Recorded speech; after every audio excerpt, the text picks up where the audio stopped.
Welcome back my YouTube channel. In the world of American coinage, few coins hold as much fascination and historical value as the 1965 Washington quarter dollar, a coin that marks a turning point in the history of U.S. currency. It's a coin that might look simple at first glance, but behind its silver-like shine lies a story of change, adaptation, and the economic challenges of an entire nation. Let's dive into the fascinating history of the 1965 Liberty Quarter, a coin that forever changed how America made its money. The story begins in the mid-1960s, a time when the United States was experiencing a major coin shortage. The demand for coins was skyrocketing. The economy was booming, vending machines and parking meters were spreading rapidly across the country, and Americans were using more change than ever before. But there was one big problem. People were hoarding coins, especially silver ones. Until 1964, quarters in the United States were made of 90% silver and 10% copper. These silver coins had intrinsic value, meaning their metal content was worth almost as much as their face value.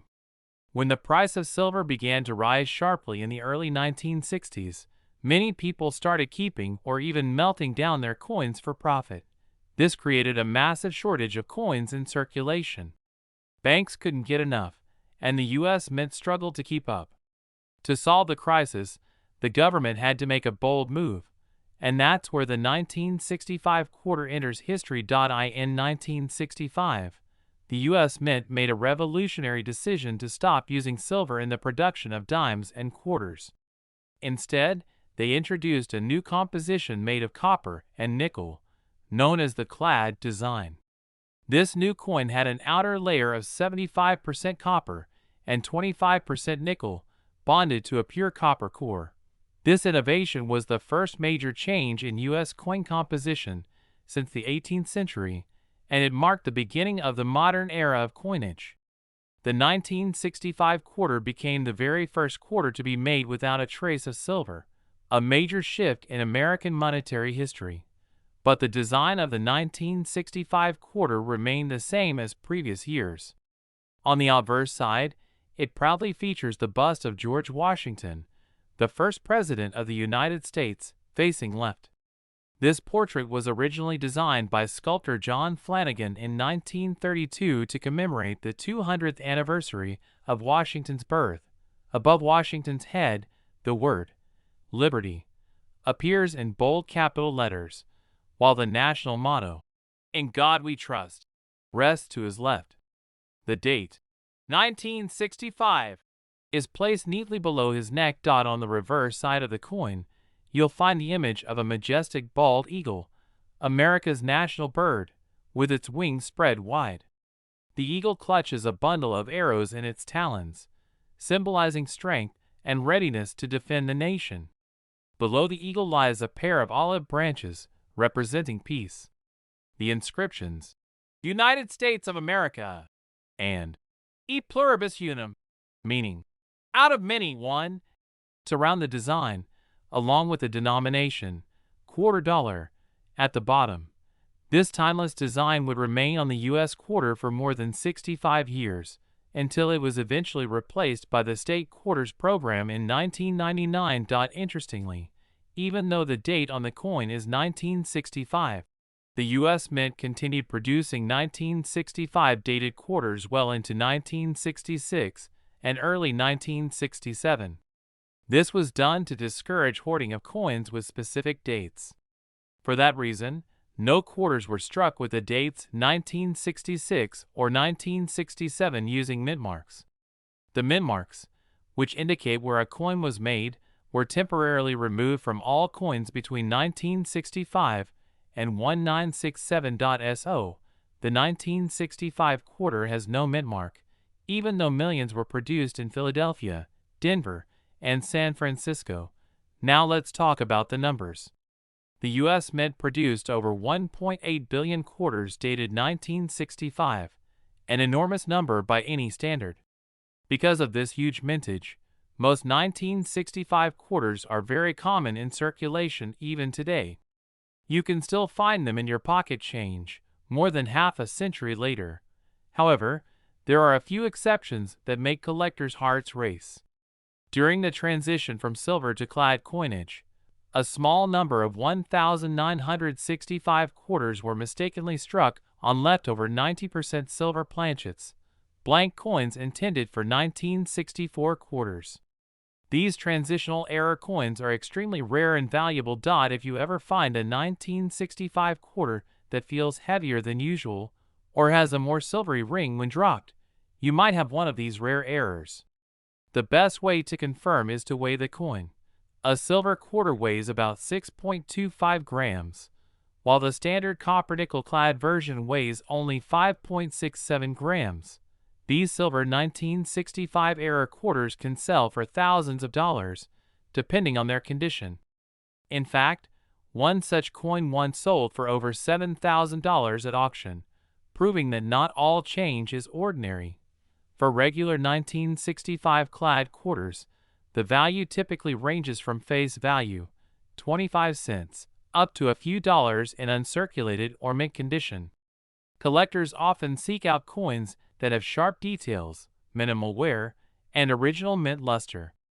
Graded examples by professional services like PCGS or NGC can command higher prices, especially in top grades such as MS66 or MS67.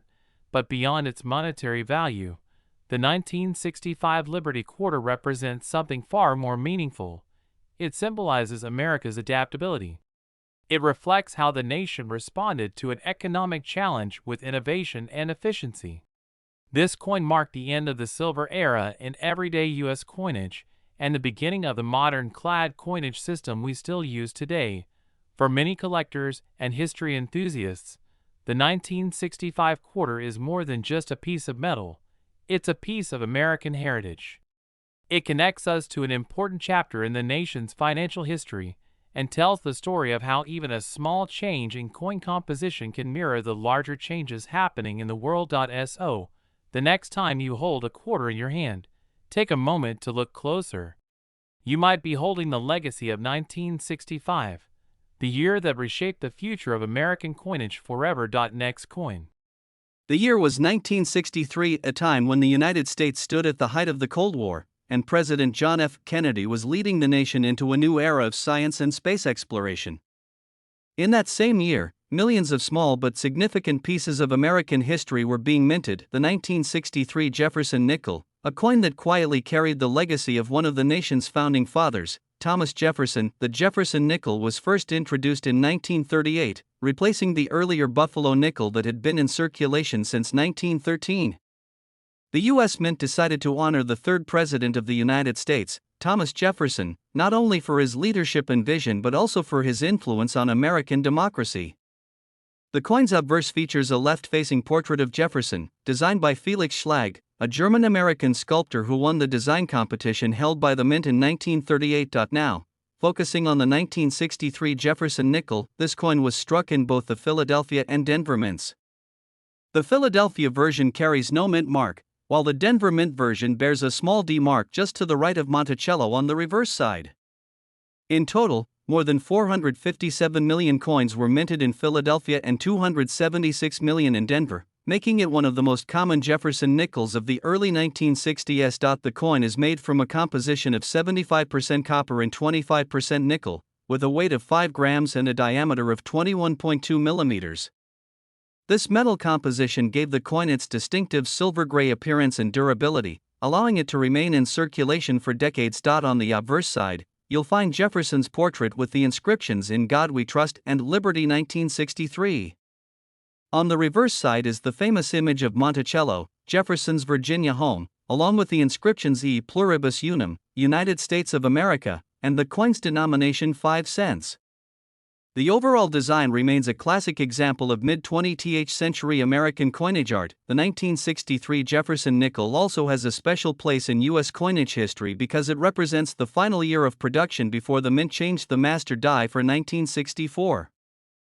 That means the 1963 issue was the last to feature slightly sharper details and a smoother finish, making high-quality uncirculated examples more appealing to collectors. In terms of value, most circulated 1963 nickels are worth their face value of 5 cents, but uncirculated or proof versions can be more valuable.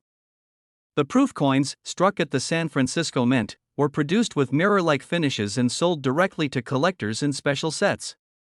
These proof versions can be worth anywhere between $2 to $10, depending on their condition.